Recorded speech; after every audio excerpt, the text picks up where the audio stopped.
Armed Services Personnel Subcommittee. We appreciate our witnesses here today, and thank you all for your service. You're going to find today, as the last couple of weeks have been very, very busy, so we'll have people in and out. I think we have 3 votes going on, one going on as we speak, so we'll be in and out. Hopefully we can get more people here today. We have other hearings going on, so thank you for being here, and Ranking Member Warren, thank you for being here. Thank you. Because we had to sprint to get here, right? I did. Yeah. All right. Senate Armed Services Subcommittee on Personnel meets this afternoon to provide an important opportunity for senior leaders at the Department of Defense to highlight areas where Congress can support and strengthen our military's most valuable asset. It's people.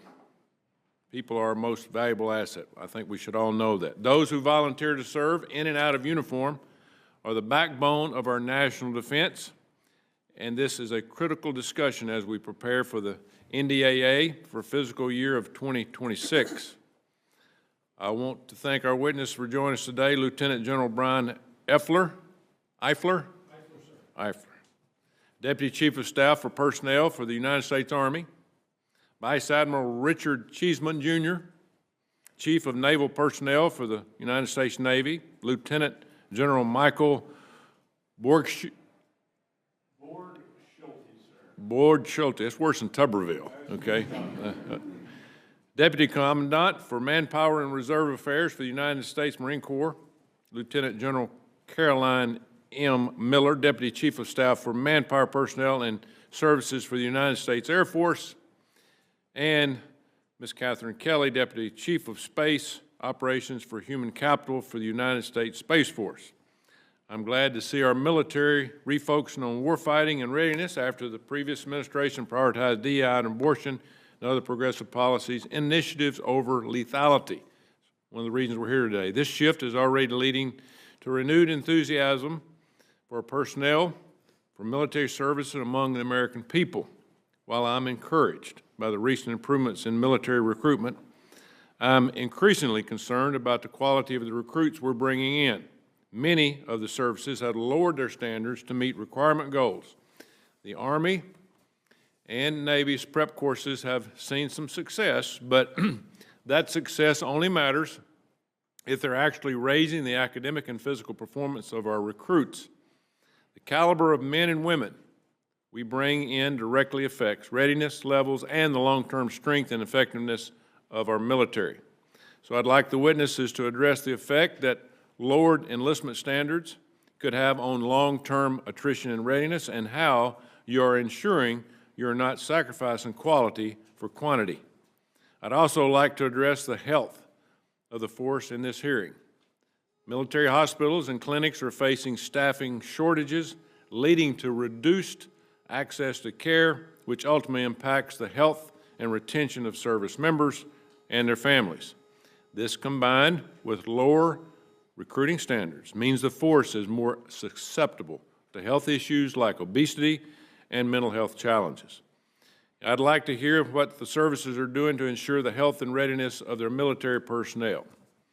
In recent years, this subcommittee has invested heavily into the quality of life service members, ensuring they and their families have the resources and support necessary to thrive both in and out of uniform. This remains a priority. However, these investments will be undermined if we fail to address the quality of recruitment and health of the force. Sustaining a healthy and effective military goes beyond simply meeting and recruiting missions.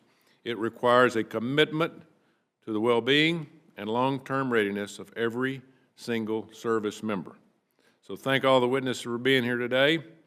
I look forward to your testimony, and Senator Warren now can give her opening statement. Thank you very much, Mr. Chairman. So our annual posture review hearing provides the department and the military services the opportunity to discuss personnel priorities for the coming year. It's also a chance for members of this subcommittee to continue to address the major challenges confronting our all-volunteer force. After all, our ability to defend ourselves and defeat our adversaries depends on brave men and women stepping up and volunteering to serve. So I am pleased to see the military services are making progress in addressing their recruiting challenges since our last posture hearing. It's critical that we welcome and support anyone who wants to serve their country. But in just the last 2 months, President Trump has fired General C.Q. Brown and Admiral Lisa Franchetti. It sends a chilling message about who is and who is not welcome in our military. Secretary Hegseth has removed the military's top legal advisors, and the Army has reportedly cut training on combat medicine and the laws of war.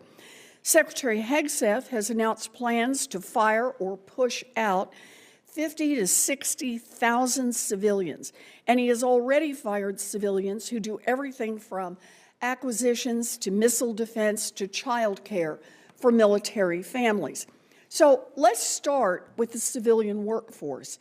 As Secretary Hegseth told this committee during his confirmation process, civilians are, quote, important and, quote, provide continuity and expertise to our armed forces.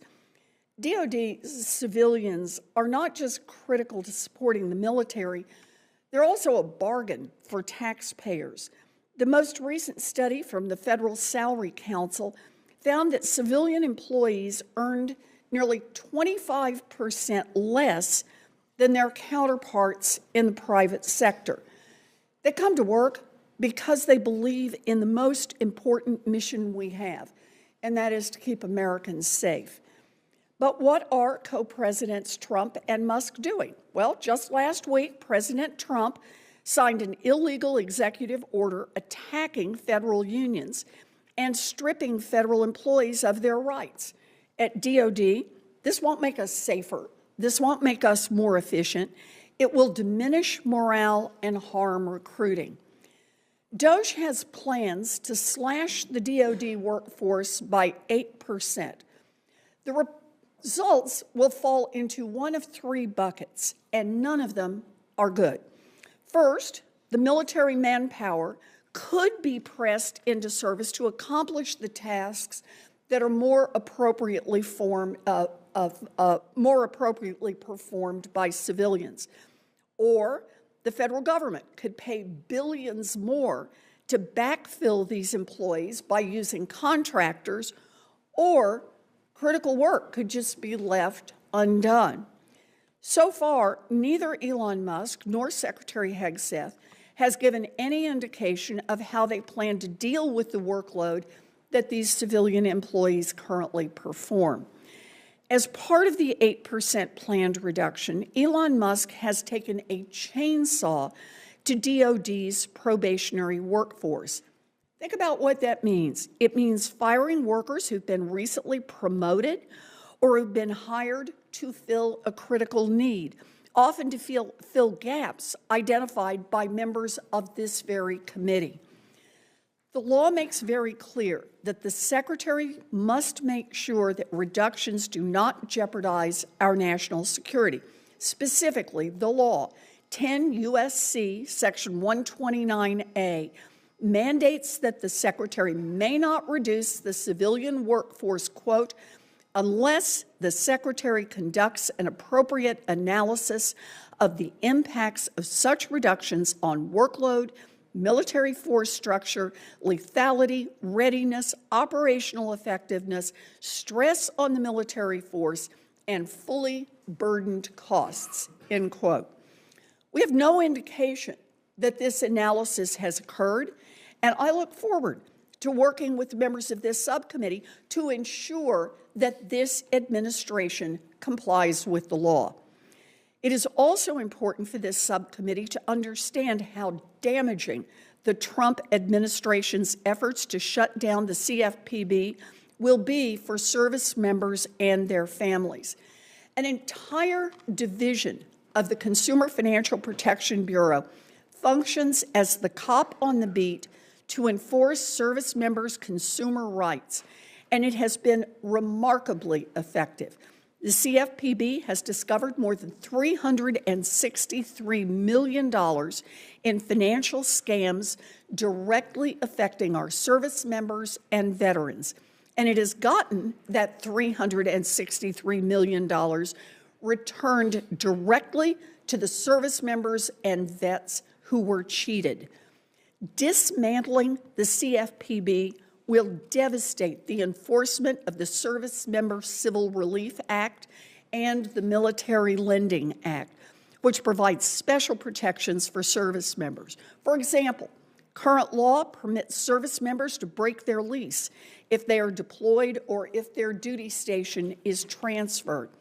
The law also protects service members from being foreclosed on or having their car repossessed without a court order. Without the CFPB to enforce these key laws, service members are now vulnerable to scams and predatory practices that distract from the mission and undermine our military readiness. I also continue to be concerned that this administration does not understand how essential women are to our military. None of our military branches would have met their recruiting goals if women had not volunteered. And we cannot afford to dismiss the talents of more than half our population. I am very concerned that this administration is more focused on pushing women out of combat roles and reinstalling a glass ceiling that will only make us weaker. There are several topics I want to focus on with our witnesses today. First, child care. We need to make sure that service members have access to high-quality, affordable child care. The most recent Blue Star Families survey confirmed that child care, quote, continues to be a top barrier to employment for active duty spouses, close quote. Failing to address these shortfalls threatens retention and will drive out the military families we need. And second, making sure that service members receive the benefits they deserve and are protected against predatory companies. To thank service members for the sacrifices they make, Congress has created programs like the Public Service Loan Forgiveness and Tuition Assistance Program, making it easier for service members to get the education that they want and that they need. I look forward to discussing how we can improve those programs in a bipartisan fashion. I want to thank all of our witnesses for being here today, and I look forward to your testimony. Thank you, Mr. Chairman. Thank you, Senator Warren. Now we'll have opening statements from each of our witnesses. General, you'd like to start? Chairman Tuberville, Ranking Member Warren, and distinguished members of the subcommittee, thank you for the opportunity to address you today. The Army stands ready to defend our nation. Our Army can provide combat power anywhere in the world to protect American and allied interests. Our Army is lethal, cohesive, and ready. We are proud, but we are not satisfied. The Army is transforming its organizations and delivering technology to keep up with the evolving battlefield.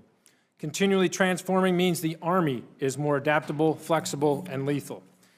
The Army is moving forward under 4 focus areas that directly address an increasingly volatile world.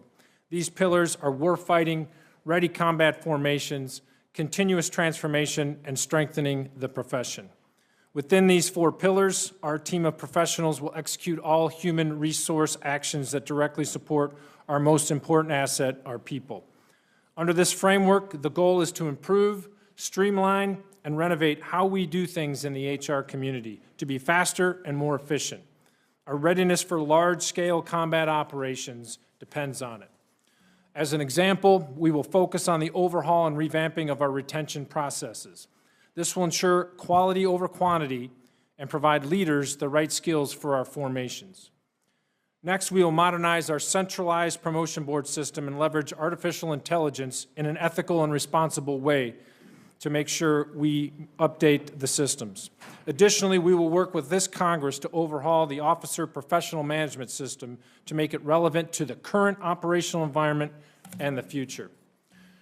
The Army remains committed to quality of life initiatives to ensure our soldiers remain focused on their missions. Barracks renovations and modernization efforts are correcting outdated housing. Dining facilities are being updated to provide more flexible and nutrition options. The Holistic Health and Fitness Program, or H2F, embeds experts directly into our units to ensure peak performance. Recruiting will remain a priority. The Army exceeded its FY24 goal with over 55,000 new soldiers and is targeting 61,000 in this FYI, and are currently on glide path to surpass without lowering standards. With congressional support, we will keep the Army on a sustainable strategic path as we transform for the future. We will deliver ready combat formations with advanced capabilities to defend our nation and its interests. As we celebrate our 250th anniversary this year, I thank you for your unwavering support of our talented soldiers, civilians, professionals, and their families. Admiral. Chairman Tuberville, Ranking Member Warren, and distinguished subcommittee members, thank you for the opportunity to testify today, representing the incredible sailors and families of our United States Navy. Supporting me today is my senior enlisted advisor, Fleet Master Chief Delbert Terrell, who provides wise counsel on all issues, whether officer, enlisted, or civilian. It is those sailors and civilians that we both serve who are on duty around the clock and around the globe, a lethal fighting force working to deter aggression, particularly in the Red Sea, Eastern Mediterranean, and Western Pacific. Continuing Resolution 25 funds a thorough, strategy-driven Navy budget that is focused on delivering resources to ensure our naval forces remain ready, resilient, and agile to execute national tasking and preserve peace through strength. I thank you for your support within CR 25 that helps Navy's recruiting and retention efforts, as well as our quality of service initiatives writ large. They are making a difference, and I encourage continued congressional support in these areas for fiscal year 26 and beyond. Navy recruiters had a historic 2024, contracting more sailors than in any given year since 2003.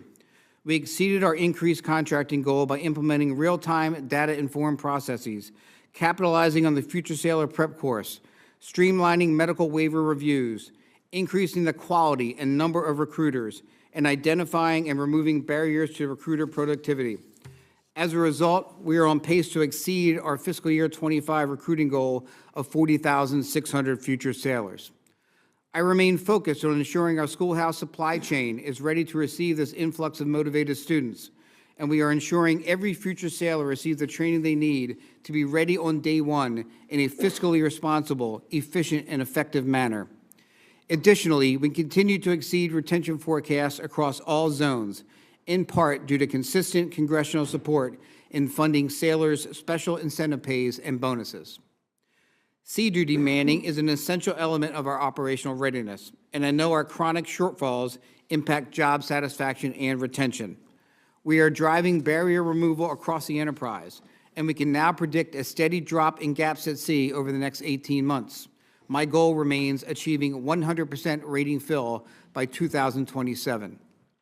Our sailors, civilians, and their families are the backbone of our Navy.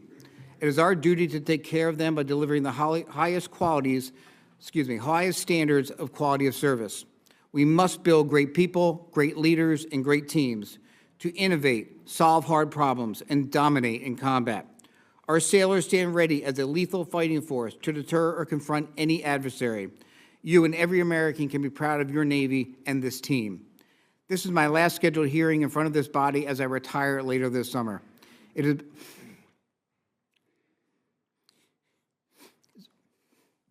been a privilege to serve in this role over the last 3 years, and I sincerely thank all the members of this subcommittee and the staff for your continued support. Thank you. Thank you, Admiral. General. Chairman Tuberville, Ranking Member Warren, and distinguished members of the subcommittee, I am honored to appear before you and tell the Marine Corps story through the personnel lens.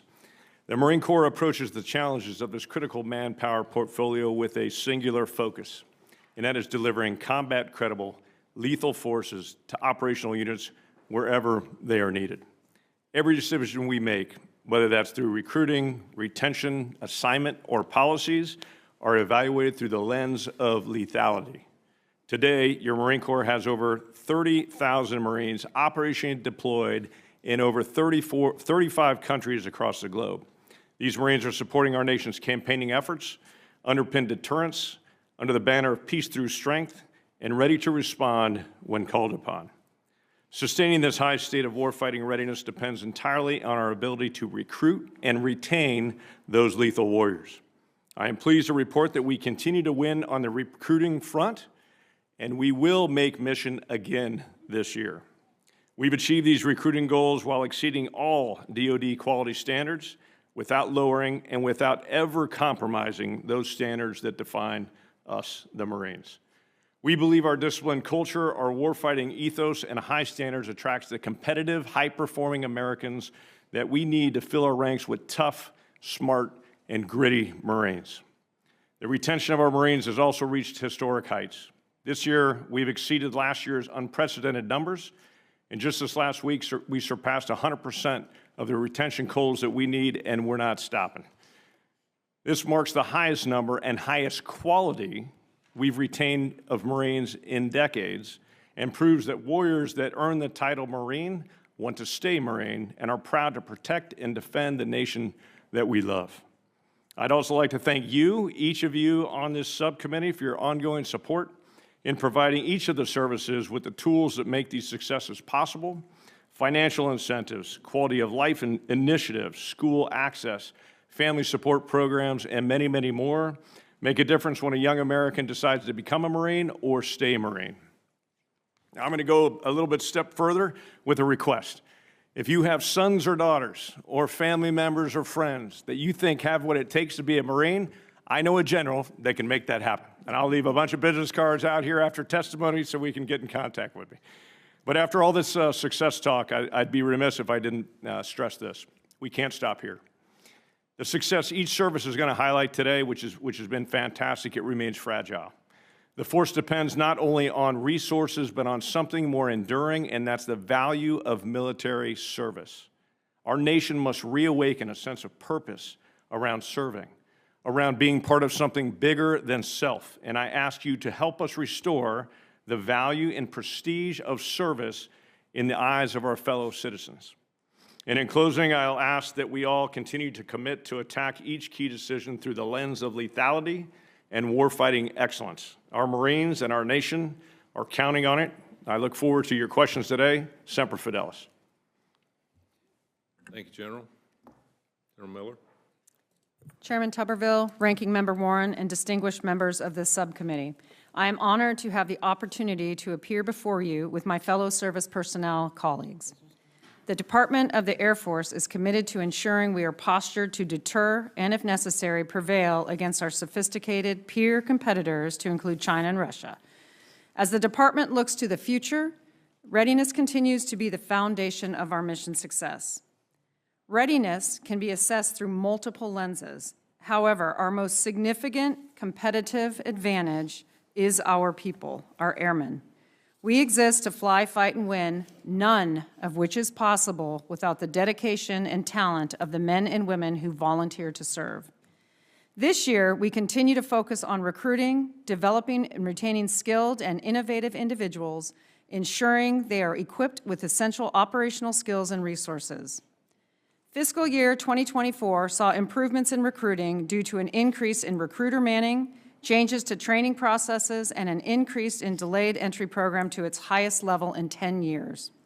The Department is also improving pilot retention through increased accessions and training through capacity, using monetary and non-monetary authorities granted by Congress. As readiness is directly linked to the welfare of our airmen and their families, we continue to target barriers to well-being and overall force readiness in areas including economic security, access to quality child care, sexual assault and sexual harassment prevention, and suicide prevention. Efforts to reduce financial stress include training through programs such as the Personnel Financial Readiness Program and direct financial assistance authorized by the fiscal year 2025 National Defense Authorization Act. We also remain committed to improving access to available, affordable, and quality child care programs. To bolster sexual assault and sexual harassment response and prevention, we have implemented policies to establish standards for care providers to ensure accountability and facilitate inter-office collaboration. Furthermore, the department has codified the DOD suicide response system and implemented a post-vention command support team. This team delivers leader-focused training designed to implement rapid response activities following a suicide event to minimize suicide contagion, facilitate individual and unit cohesion, and reduce negative impacts of force readiness. Talent management remains one of the cornerstones of our efforts to build and develop the force we need. Our talent management philosophy is based on high standards, accountability, and meritocracy. Each airman record is evaluated on its own merits, specifically in terms of job performance, demonstrated skills, and warfighting readiness. To improve readiness, the department is focused on developing specialized skills to solve operational and strategic challenges. As the Department of the Air Force looks to the future to preserve our supremacy against adversaries, I assure you the Air Force leadership is wholly focused on maximizing readiness and lethality while caring for our force. Thank you for your continued partnership and your advocacy of the United States Air Force. I look forward to your questions. Thank you, General. Ms. Kelley.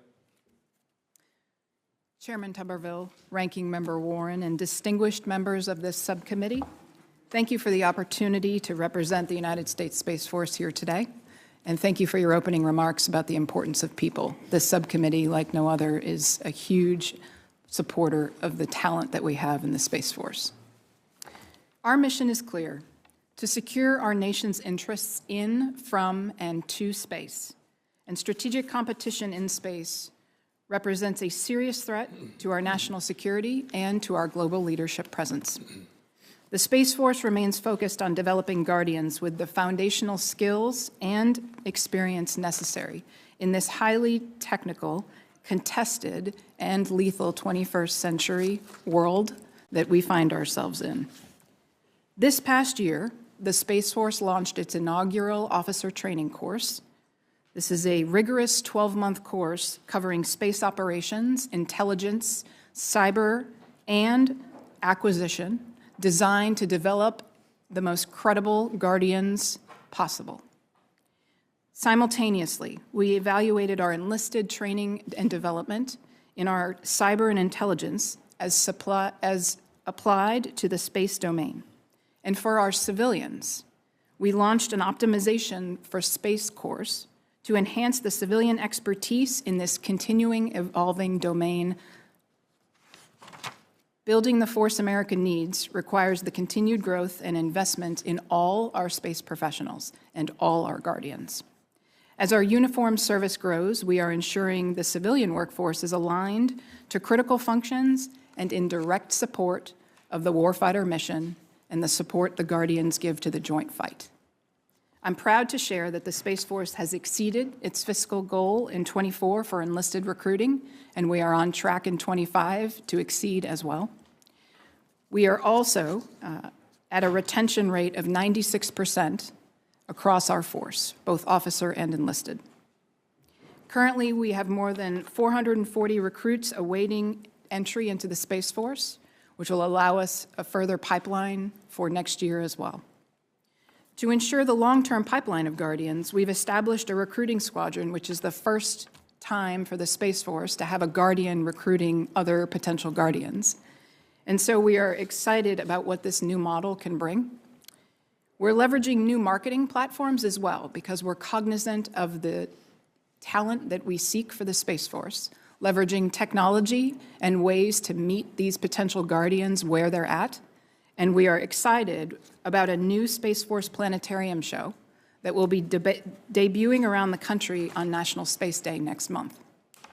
The Space Force is committed to fostering support for Guardians and their families as well, as we recognize things like childcare are one of the primary resources crucial for quality of life and readiness that allow our Guardians to focus on the 24/7 operational support that much of our force provides on a day-to-day basis to the joint fight.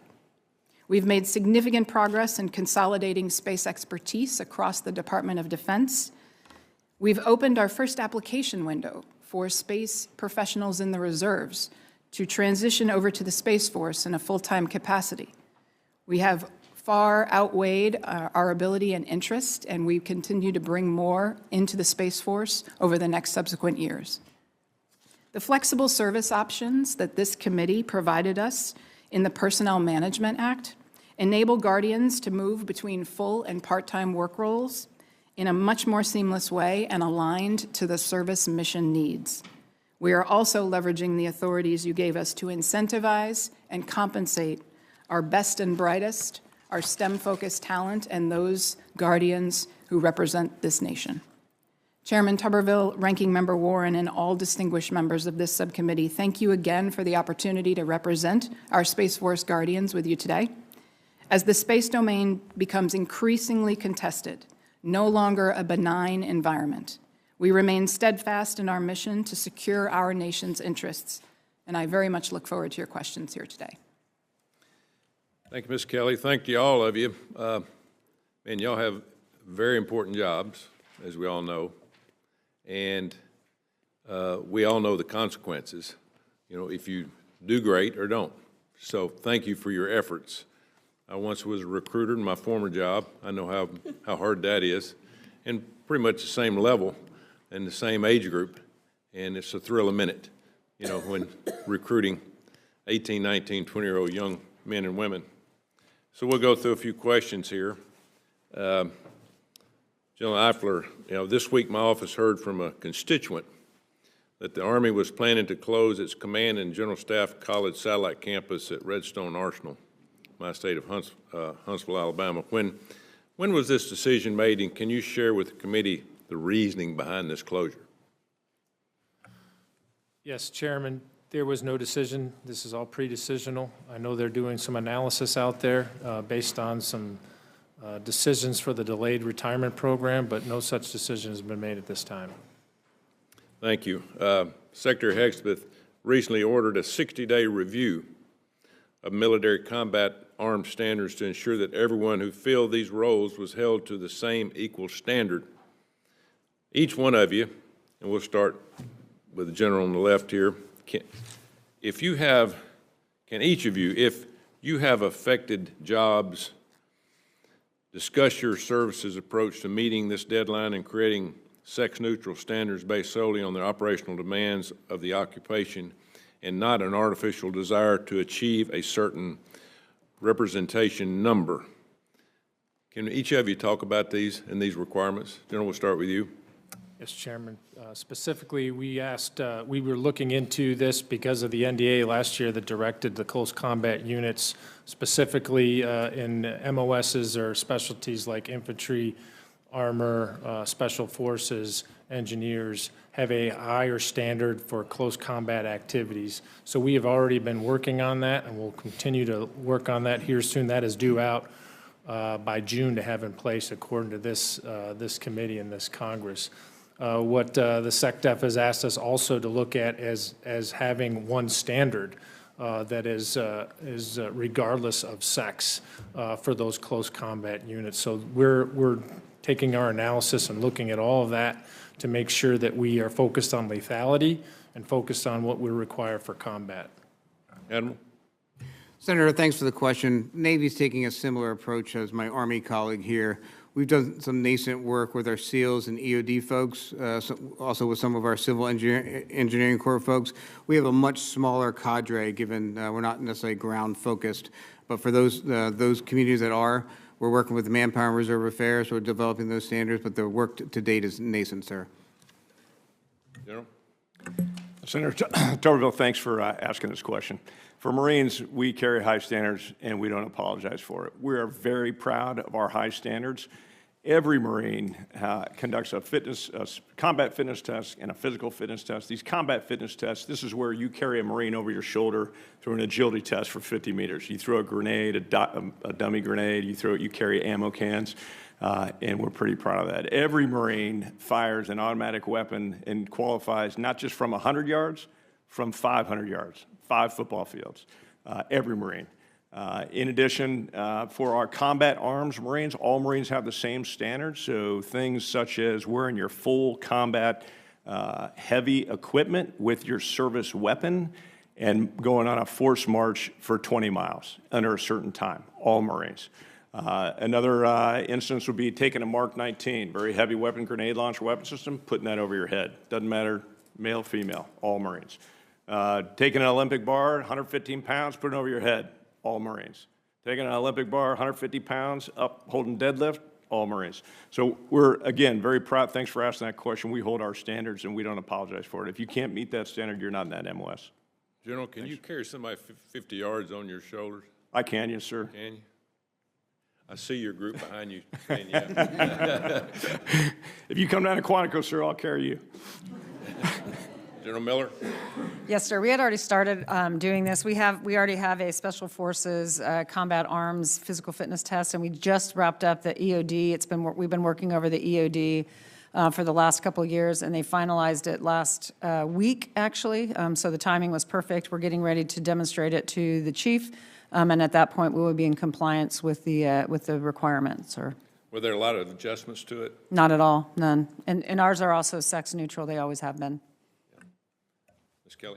Yes, Chairman, on the Space Force side, I would add one unique dynamic for us. In addition to the review that we're in the midst of on combat relevant, the piece for the Space Force that we're really looking at is the cognitive abilities necessary on an ops floor for us. A lot of what our focus is for Guardians is to make sure that they're coming to work ready, rested, awake, focused on what they need to do. So in addition to the physical training and the fitness that they're working on, we're also exploring whether we can bring technology into that to help them see and be more aware of how ready they are for that direct fight that night. Thank you. Senator Warren? Thank you, Mr. Chairman. So every parent in this country understands how hard it is to find high-quality, affordable, available child care. And for our military families, the task can be just whole orders of magnitude harder. Often they have to navigate finding child care while they're on long deployments, abrupt relocations, and non-standard work hours. And if military families can't find child care, they just may not be able to serve.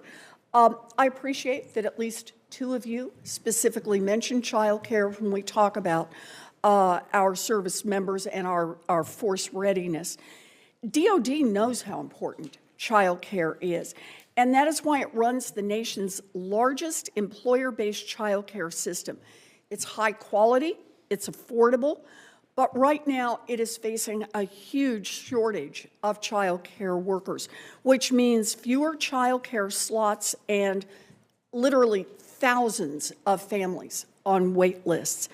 In 2023, a DOD task force investigated the staffing shortages and confirmed that in order to fix this problem, we need to increase child care workers' wages.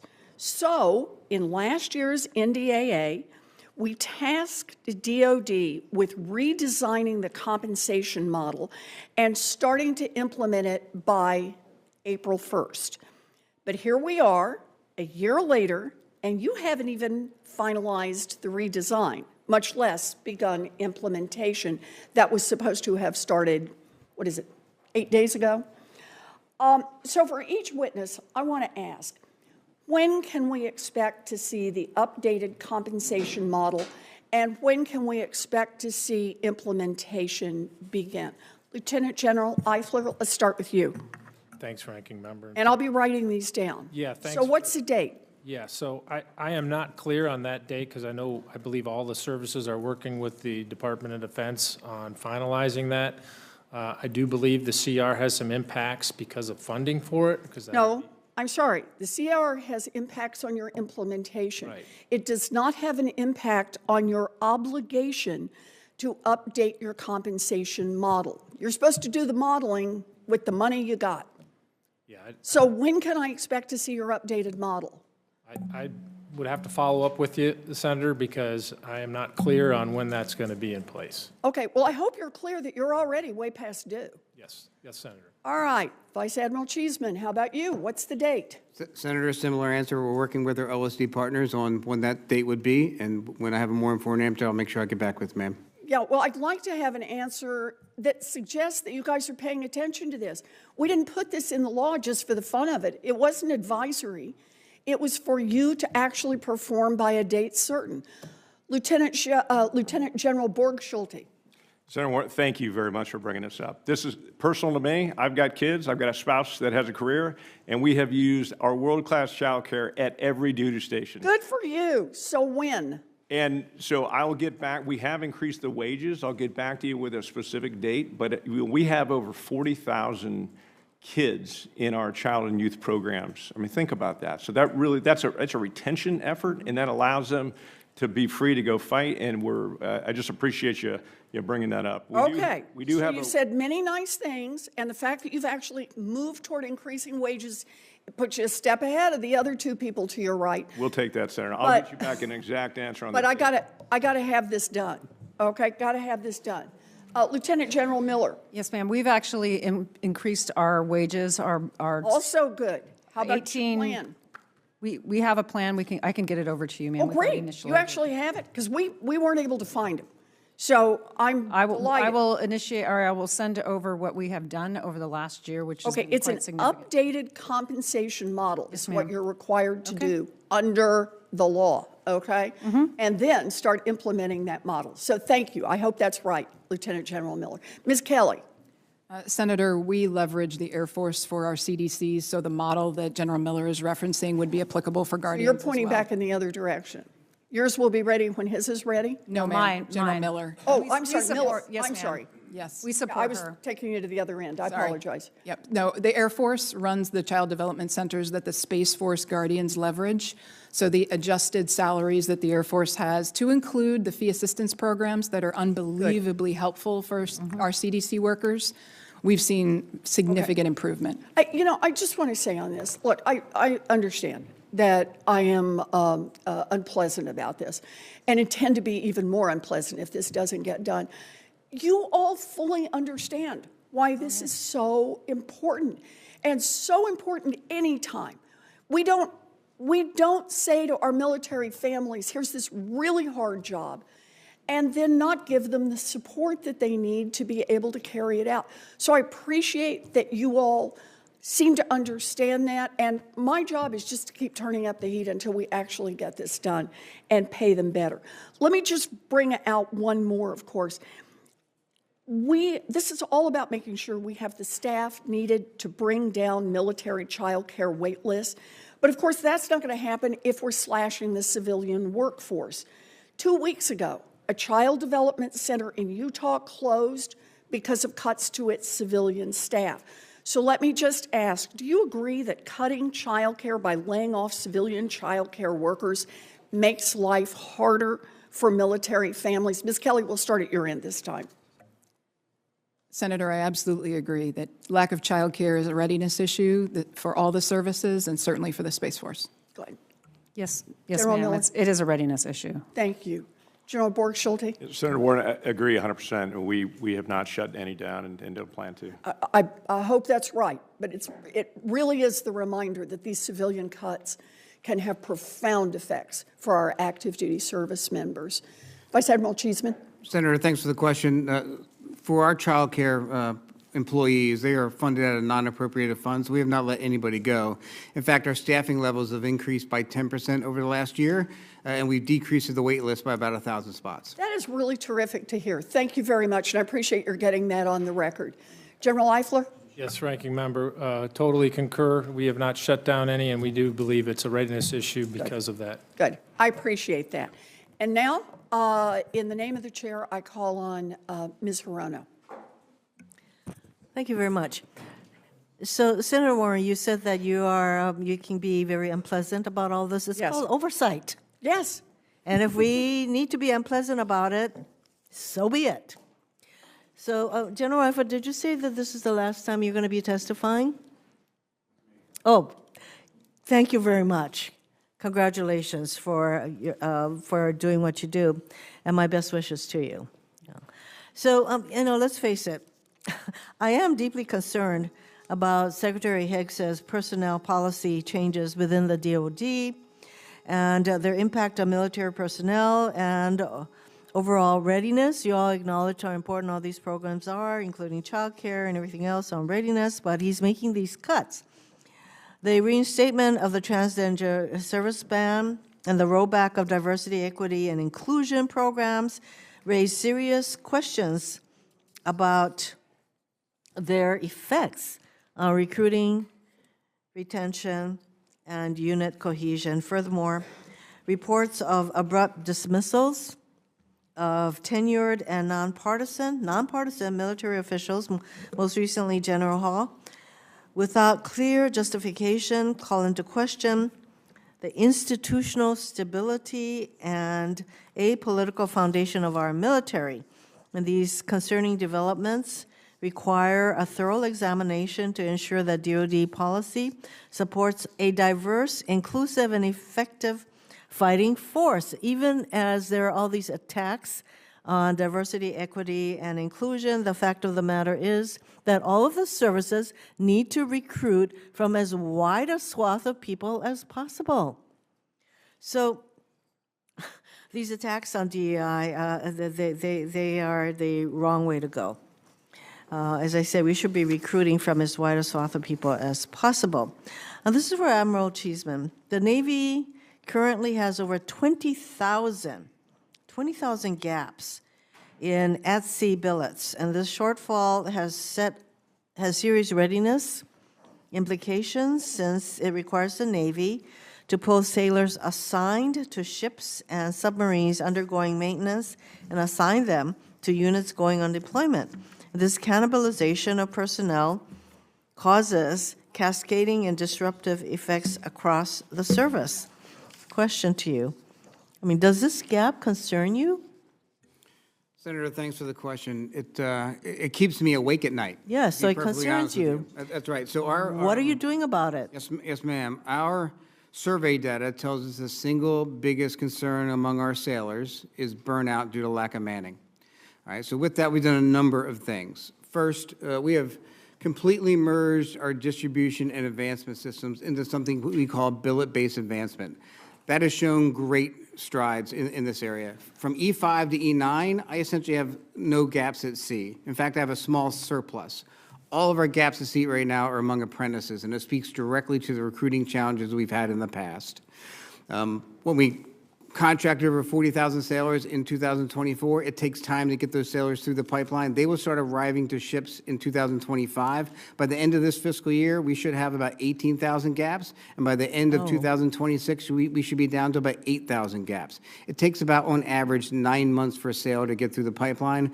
Those new sailors are coming. I hope you achieve those goals, and in fact, we probably will be following up with you on how you are doing, because this is a huge gap, and they're not going to. You're not going to eliminate the gaps by hoping that it will. I just want to ask you all: are women in the military important? Let's start with you, Senator. Yes, they are. Senator, absolutely. Yes, Senator, absolutely. Absolutely. Yes, ma'am. So when we talk about how important childcare is and all of those kinds of things, it makes me wonder whether, in fact, women are important in the military. And let me just point out a program that was created. It's called the Women's Initiative Team. All the services had women's initiative teams. Apparently, they are all gone. Are they gone in all your services? Are you planning to bring them back? It's important, I would say, if women are important to the services. Do you still have WITs? I'm not aware that we do, Senator. Pardon me? I'm not aware that we do, Senator. Did you ever have them? I believe we did. Okay, what about you? Senator, for the Navy, we folded our women's, we stood down the women's initiative team. But we do have a Navy culture advisory group that takes in all issues from all sailors. Senator, I'm not aware of that particular initiative, but we can incredibly value our females in the Marine Corps. Well, I am told that all the services have them, so the fact that you're not aware, and when you say that women are important, and this is one of the ways that we can recruit, retain them, and support them, I would suggest, in fact, I'm going to follow up and put language in the NDAA that requires all of you to reinstate this program so that if women, in fact, are important to the services, then your policies and practices will reflect. Do you want to? All of our affinity clubs have been stood down temporarily. Yeah, I wonder why. I know why. That is a rhetorical question. Ms. Kelley? Yes, Senator. We connected with the Air Force for this as well. They have been stood down, but I acknowledge your point. Yeah, and they've been stood down because they're all supposedly under attack for being promoting diversity, equity, and inclusion. It's like totally wrong-headed. Thank you, Mr. Chairman. Thank you. Senator Warren. Thank you, Mr. Chairman. So when Congress passed the GI Bill in 1944, a grateful nation promised to help service members with the cost of their education. This was a thank you for their sacrifices to our country. The promise is not charity. It is an ironclad commitment, and it is key to how we recruit and maintain a fighting force. Survey after survey has demonstrated how important this promise is, both to recruitment and to retention, and I see you're nodding along with this. Too often, however, the federal government has failed to live up to our promise, not delivering on the student debt relief that service members are entitled to, or leaving them vulnerable to predatory lenders. For example, after student loan repayments restarted after the pandemic, the CFPB found that service member complaints about student loan servicers went up thanks to hours-long hold times and other customer service failures with the companies that were managing their loans. Meanwhile, the VA has warned about the rise of scams where predatory schools will promise, quote, immediate student debt cancellation that doesn't really exist in order to lure veterans into enrolling. So again, I'd like to go down the line, if we can, with our witnesses for this question. Just yes or no. Does it undermine our ability to recruit and retain personnel when we let bad actors scam our service members out of the educational benefits that they have earned and been promised by the United States government? Lieutenant General Eifler, if I could start with you. Yes, Ranking Member. And Vice Admiral Cheeseman. Senator, yes, ma'am, absolutely. And Lieutenant General Borgschulte. Yes, ma'am, absolutely no, our Marines should not be scammed. Yeah. And Lieutenant General Miller. Yes, ma'am. And Ms. Kelley. Yes, ma'am, absolutely. Well, that is the reason that I have proposed language for this year's NDAA to protect service members from predatory actors. This committee has worked in a bipartisan fashion before to ensure that service members get the educational benefits that they have earned. Under a bipartisan law signed by President George W. Bush back in 2007, the federal government will cancel the student loans of people who work in public service and faithfully pay their loans for at least a decade as a way to honor their public service.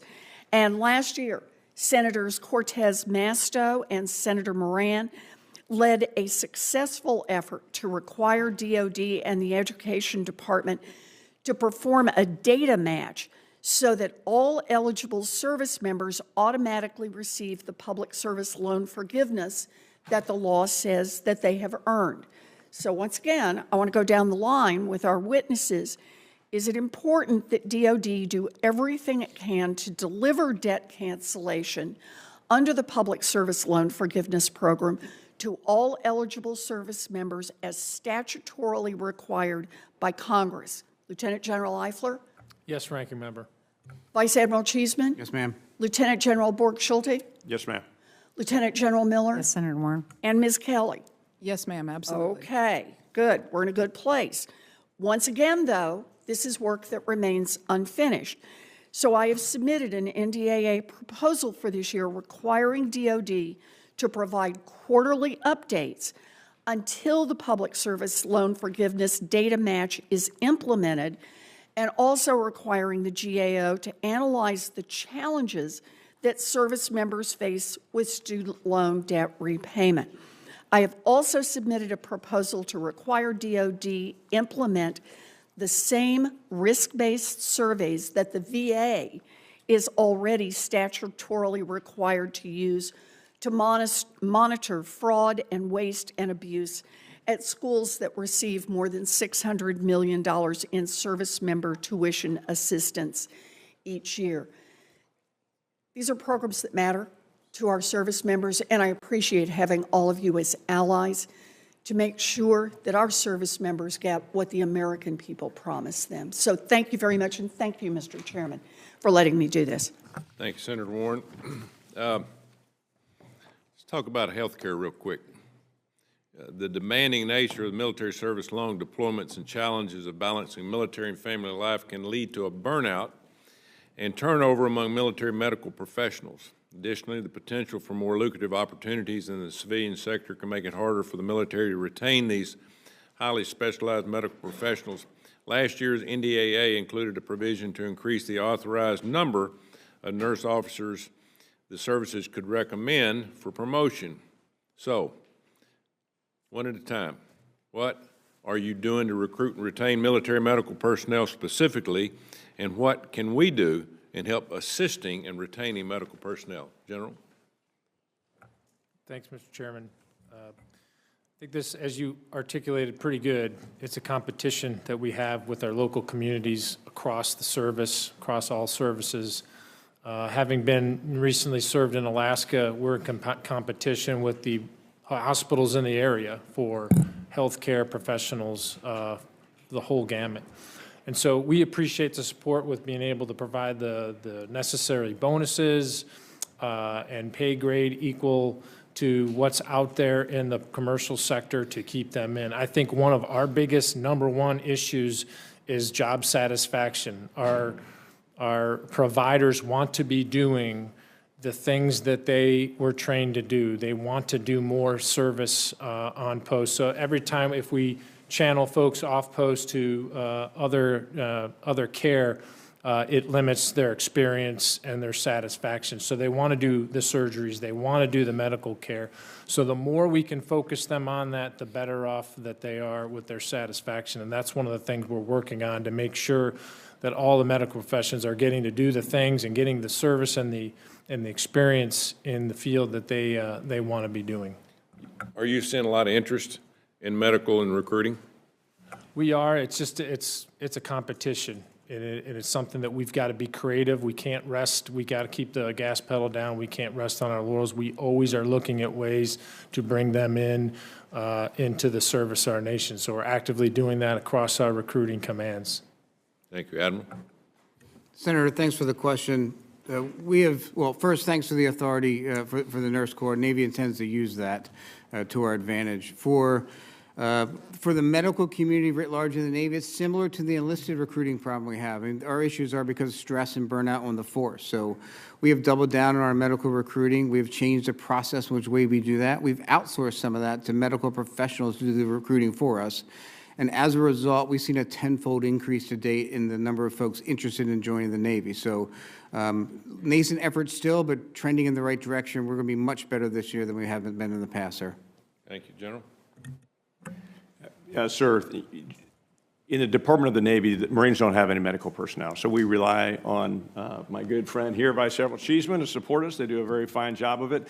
But I think it goes deeper than that. That's in the military treatment facilities, but also out in town. So some of those bases and stations and being an expeditionary force when we're out in areas where they don't have access to a military treatment facility, and sometimes going out through TRICARE out in town can take 30 days plus, especially with mental health physicians, very difficult. So again, thanks for the help with the Department of Navy. We certainly support them, and I would ask for anything that you can do to help with the out-in-town physicians. General Miller. Yes, sir. We also have the same struggles of trying to get our medical professionals on board. I will say that DHA has been challenging as well, just to work with them. General DeGoes, our SG, has been doing everything he can to get out there and recruit the medical specialties. We're trying to give them, the credit so we can bring them on at higher grades than they normally would. Additionally, we're looking in the mental health perspective of doing online, so one provider can do multiple areas, so they don't actually have to physically be there, but they can do online mental health. So it is a struggle. We're trying everything that we can to get our force back up because we've got to have them. Ms. Kelley. Yes, Chairman, much like the Marines, we rely on the Air Force for medical support. So from a Guardian perspective, a Guardian is going to an MTF that the Air Force is running underneath the auspices of Defense Health.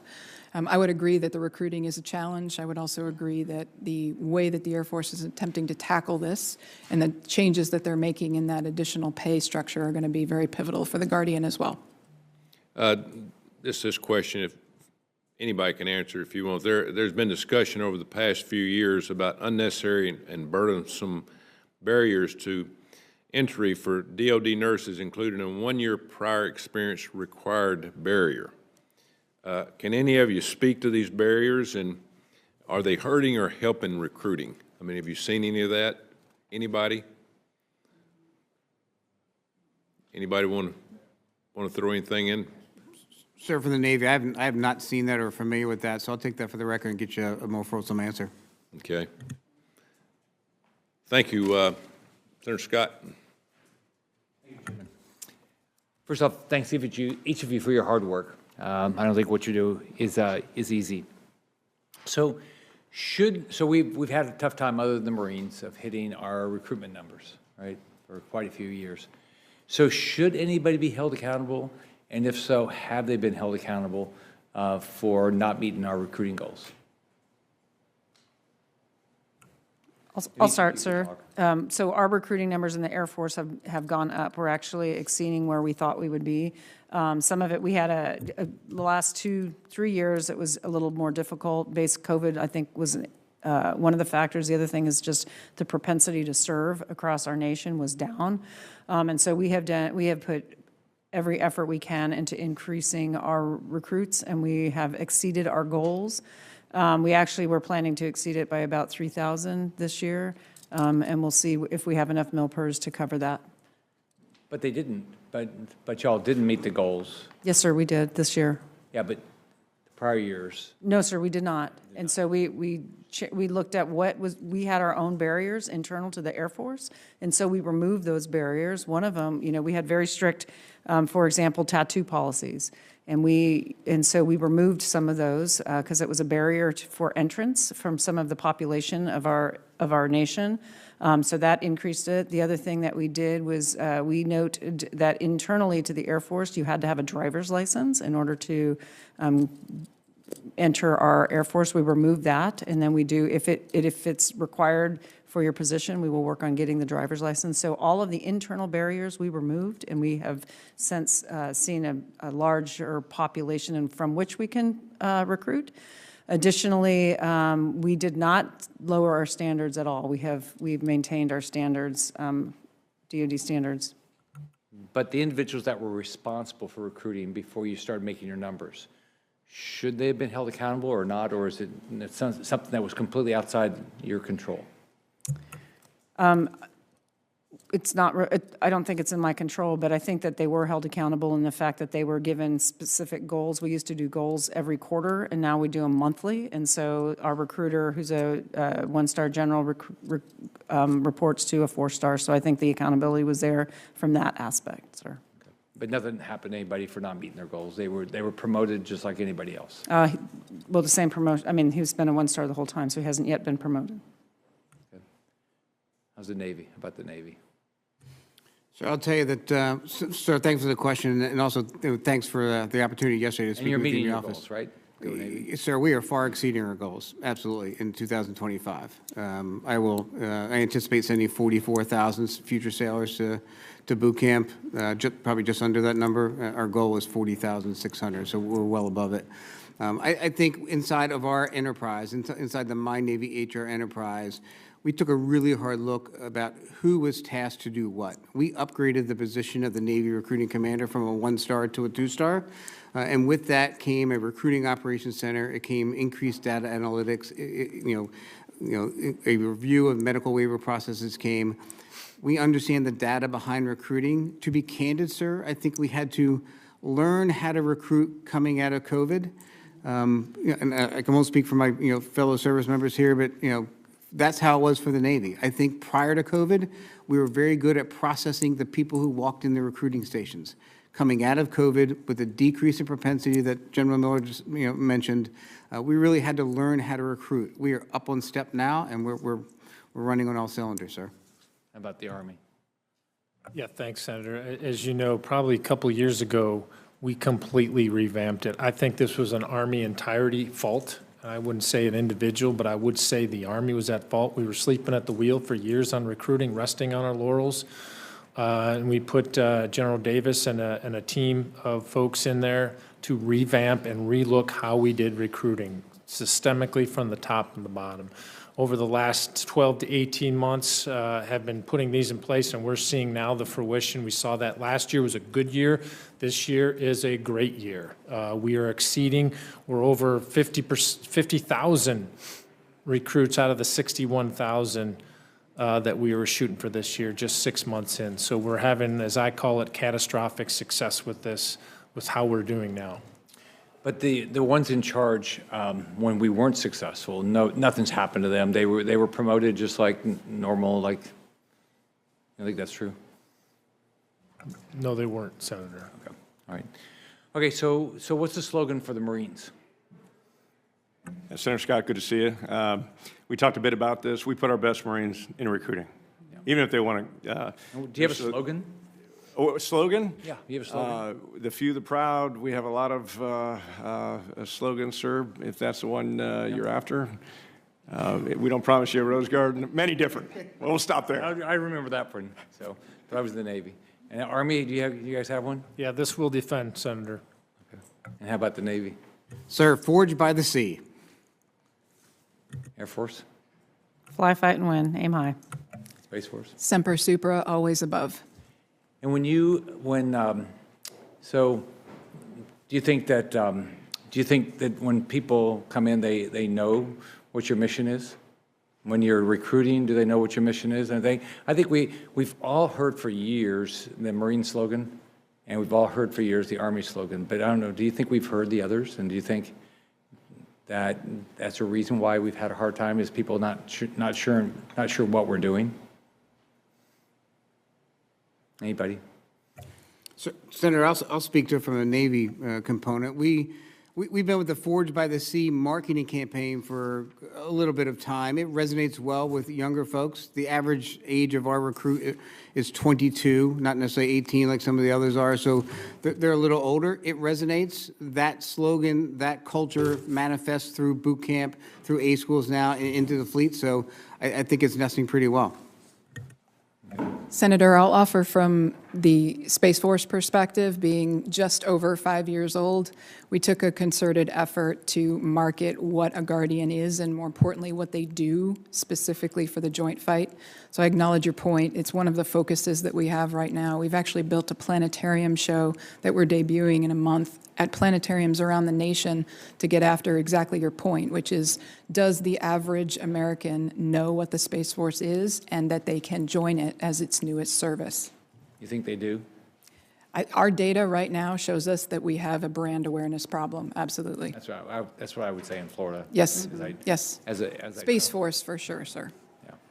So the Marines continue to be successful. Was after the problems that we had, did the other branches, did they follow what the Marines are doing? Did you guys look at what the Marines were doing? It's nice to be the one that never had a problem. He tells us I always that in all the business. time, I always sir. want to be number one. Yeah, absolutely. You know, I always want to be the one that nobody ever questioned my numbers. Senator, from a Navy perspective, we did take a little bit of a look at what the Marines had done. We had already been involved in increasing the quality of our recruiters. And talking to my good friend here, that manifests in what they're doing. So the communities that provide our officer recruiters have increased the quality of those commanding officers that go to recruiting command, the commodores that oversee them. And we do provide a large amount of incentives for our enlisted sailors to head out to recruiting, and the quality there is increasing as well. Senator, from the Air Force perspective, we absolutely did look at the Marines and their recruiting and the way that they attack it, and that they do put their best and brightest on there. So we did modify that over the last year when we added additional 400-plus recruiters and that it was, you had to be selected to be there as opposed to just throw your name in the hat because you thought it would be fun to do. So, yes, sir, we did do that. Senator, if I may, I would be remiss if I did not go on the record and note that the Space Force has made its recruiting numbers for the last 5 years. Albeit small, we are absolutely focused on finding the talent where it is and leveraging some technical ways to connect directly with those potential guardians. Yes, Senator, and the Army took into consideration even further professionalizing the recruiting force. So creating a new MOS, a new warrant officer that, taking some things from industry, training with industry and how they do that, how do they relate to get a little bit better, and selecting, not everybody is a good recruiter. Some people are better than others, and we're just making sure that we're putting the right people in the right places to access the people that we're trying to bring in. Thank you for what you do. Thank you, Chairman. Thanks, Senator Scott. Senator Duckworth. Thank you, Mr. Chairman, and thank you for keeping the hearing open so that I can make it here. I appreciate it. Each of our services claims to build the best and most capable leaders within the world's greatest fighting force, capable of thinking critically, navigating the fog of war, and leading diverse teams in times of uncertainty. But how can the department train leaders to make decisions for themselves if it is actively banning books from service academies and micromanaging their access to information? This administration's obsession with removing diversity within the force has now expanded into attacking diversity of thought. Censorship does not produce stronger leaders, it produces brittle ones. Suppressing ideas is not a sign of might, it is an expression of fear. And if we allow fear to drive policy, we fail not only our cadets and service members seeking to develop themselves as leaders, but also the American people who count on them to lead with wisdom and critical thinking. For each witness, do you believe our future commanders will be fully prepared to navigate the complexity of tomorrow's war-fighting environment if we continue to micromanage their exposure to the world and different perspectives? Should we be limiting their perspectives and banning books in our academies? Would that make them better leaders? Oh, no, Senator. Thank you. Senator, I'm generally familiar with the issue you're talking about, but I've not seen specifically the issues at the Naval Academy, nor have I talked to Admiral Davis about that. What I can tell you, I agree with you. I believe the Naval Academy should have everything they need to create future naval officers. Within my domain, I am certain that we have everything we need to make sure every sailor is qualified to do their job. Yes, ma'am. Nice to see you. I'm a proud graduate at one of those service academies, and I could never make it in. It's okay. I'm an ROTC guy. Barely. But it matters to us in the sense we take 25% of that class, of that Naval Academy class that comes into the Marine Corps, and we get eye-watering talent. And so just inspiring, attracting our top young Americans to attend that school is important to us, and I just wanted to, put a plug for, how important that school is, how much it means to us. Thank you. General Miller? Yes, ma'am. I would concur. I don't know exactly what they're doing at USAFA as far as the libraries and going through the curriculum, but I do know that we have the best airmen, and a large portion of them come from the academy. And I think that we need to make sure that we continue to draw, similar to the Marines and Navy, the best individuals from the United States. But they need to be exposed to all elements of thought, and we should not be banning books in our training of our service members. I think they should definitely be, they should have all trains of thought. Yes, ma'am. Thank you. Ms. Kelley? Ma'am, I agree with your point, absolutely. Thank you. I do think that we owe service members protection from moral injury by empowering them with the training to operate in complex wartime environments with life or death decisions for their brothers and sisters in arms, as well as civilians who find themselves caught in the middle. But I heard some concerning things from the General Counsel nominee yesterday regarding this administration's commitment to the law of armed conflict. Will each of you commit to ensuring that service members receive the appropriate training and education on the law of armed conflict? Yes, Senator. Thank you. Senator, yes, ma'am. Senator, this is key to our warfighting effectiveness, absolutely. Yes, ma'am. Agree, ma'am. That is why we're the greatest fighting force on the face of the earth. We set the standards for the rest of the world. And I'd like now to pivot to the Indo-Pacific, and I'd like to shift your attention specifically to the current makeup of our active, reserve, and guard forces, and whether our forces are prepared for the reality of fighting and sustaining large-scale conflict in the Indo-Pacific region. For each of you, do you believe your service currently has the force structure and personnel necessary to meet the demands of such a fight? in the Indo-Pacific? And if not, given our current personnel projections and plans, are you confident your service will be prepared to execute large-scale mobilization and sustain power projection across contested domains? And what can this committee do to ensure you are fully supported? Because I will tell you, it is a bipartisan issue. We have talked about this in a bipartisan way, and I want to make sure you have the ability. I think probably the Army and the Marines will be most on this, Navy obviously as well, but can we sustain the fight where we are right now, and what kind of support do you need? Thanks, Senator. Yes, we can, but I'm not satisfied. I don't think we're satisfied that we need to continue to transform to prepare for that even more. And as you know firsthand, the more readiness, the better we're going to be. We have to transform not just our modernization, our force, but how we do things in large-scale combat operations. So when our chief says, hey, transformation and contact or continuous transformation, that's what we're doing. We can't rest on our laurels. We can't say, hey, we won the last war, we're good. We have to continue to look and adapt, because as we see in the battlefields across the globe, things are changing faster than our budget cycle, and faster than how we can acquire equipment through acquisition. So we have to be faster. So we can't say, hey, we're ready, we're good, stop.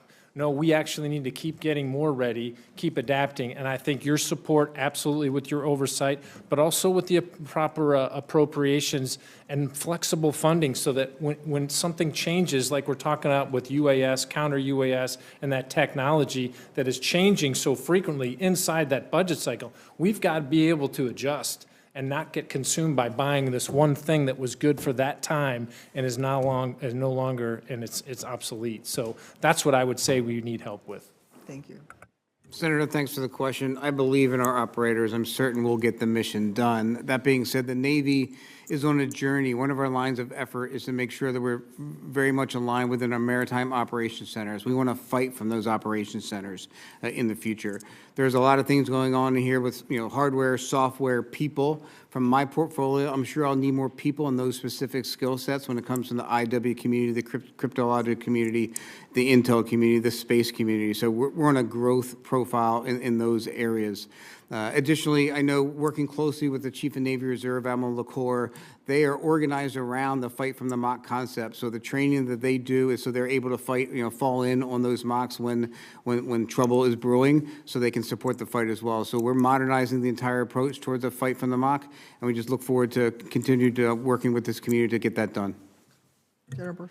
Senator, thanks very much. The Indo-PACOM theater is one of the most challenging theaters. I mean, my last job before this role, commanding aviators, the distances at which we may need to fight in that theater makes it very difficult with the geographical dispersion.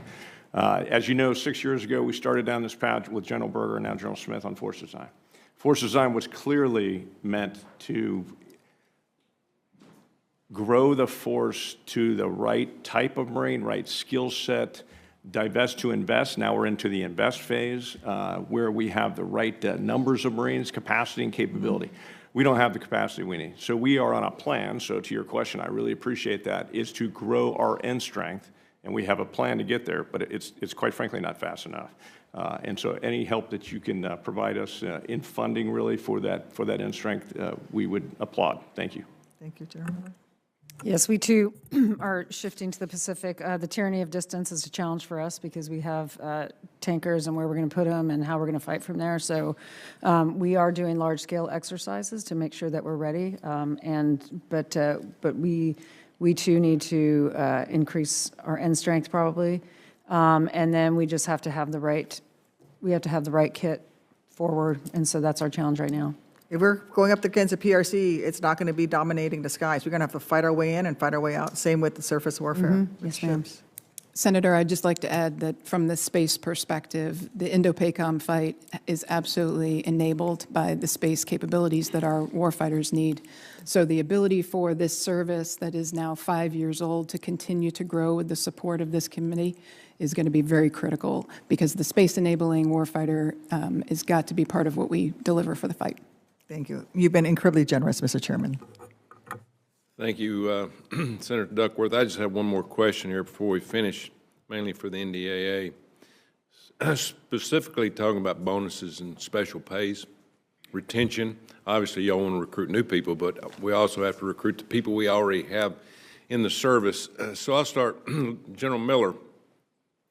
24 NDAA, Congress authorized the Air Force to increase aviation retention bonuses up to $50,000 for pilots who agreed to extend their contracts earlier than initially planned.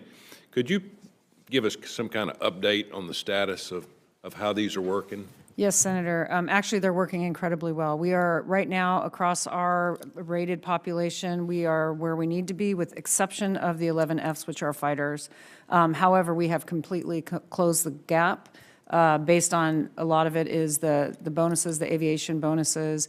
Additionally, we're looking at the how the trainers, we're a little bit short on the trainers, so we're training by simulators too, and we're finding that we're closing that gap, and we expect that we will get there relatively quickly. But thank you very much for that NDAA. It's been very helpful. Yeah. So we'll start down here, General. Just what you think in recruiting-wise in terms of bonuses for retention, or what do you think we could do in the future for just normal recruiting? Yeah, I think the support for the Future Soldier Prep course has been great. That's tapped into another population that we haven't been able to access before. Funding for that, and again, I hate to keep beating that horse on the funding for those type of things that are not accounted for typically in the budget cycle. So I think that support. The bonuses, obviously, that's huge for retention as well as recruiting and getting the people that we want to get into the service. I think if you continue to get that support and oversight for us, that'll be definitely helpful. Yeah. Admiral? Senator, thanks for the question and allowing me the ability to highlight the importance of these special and incentive pays, the bonuses and such. It's incredibly important to the retention game. We're doing very well in retention, but we're still short in our manpower accounts right now, so we're going to have to move some money around to make sure we meet our obligations to our sailors and we don't get to a point where we create an IOU situation. I would like to highlight, as we move into FY26, if we start the year with a continuing resolution in FY26, this will be problematic for that account. Right now, I appreciate the 10% pay raise for our junior enlisted sailors. That's funded for FY25 only. If we move into FY26 with a CR only, it'll severely depress the manpower account, and I will have trouble paying those bonuses which are obligated to our sailors. Thank you. General? Yes, Senator Tuberville, thanks very much for this question. The aviation bonuses are key. So are all the other bonuses, as Vice Admiral Cheeseman had mentioned. Those selective retention bonuses. Some are really exquisite, skilled senior enlisted and middle grade enlisted that have cyber, signals intelligence. Those type are really difficult to retain. But for the pilots, in a sense, the bonuses are, it's kind of a combined arms effect. It's the bonuses are important, but it's also climate, culture, and it really just selling that, hey, flying a commercial aircraft is one thing, but flying a gray aircraft with a trigger is another thing. We got to have the bonuses. That's important, but it's climate and culture as well. Thanks for your support there. Ms. Kelley? Senator, I would add for the Space Force, the targeted bonuses are crucial. The space, cyber, and intel skill sets that is essentially the guardian population that we have in the Space Force are exquisite skills themselves, and much like the other colleagues here today, the ability to retain and attract and hold that type of exquisite skill is critical. The targeted incentives help us do that. You just go to General Miller and say, well, who's your best ones? I need your best ones, right? She does that, right? Yeah. I would too. People want to join the Space Force, sir. Hey, thank you. I apologize for all the rigmarole here, but we got more hearings and people, and you notice the lines outside. they're rather big, but thank you for what you do. You have a great responsibility. I don't think people really understand that. The responsibility is, you win with people. And, obviously we got weapons and all that, but you got to have good people, and we thank you for what you do. Admiral Cheeseman, thank you for your service. I will tell you this. I did the same thing. I retired, and after a few weeks, my wife walked by my couch when I was drinking coffee one morning. She says, hey, this has been my house for 40 years. Go get you a damn job. So, yeah. I'm hearing it already. Yes, sir. Oh, yeah. But thanks for what you do, and we want to help as much as we can. That's one reason we had this today. A lot of people will watch this on video, a lot of our members. So if there's anything that we can do to help in your capacity, we want to help. We're, we all of you know we're in harm's way every day. And We got a lot of enemies out there, but the bigger and better we have our military, the less problems we'll have, because they don't want to mess with the United States of America. And we sure want them to know that, but you're the beginning of it. So thank you all, and look forward to visiting with you and working with you many, many times. Again, Admiral, good luck. This hearing's adjourned. Thank you.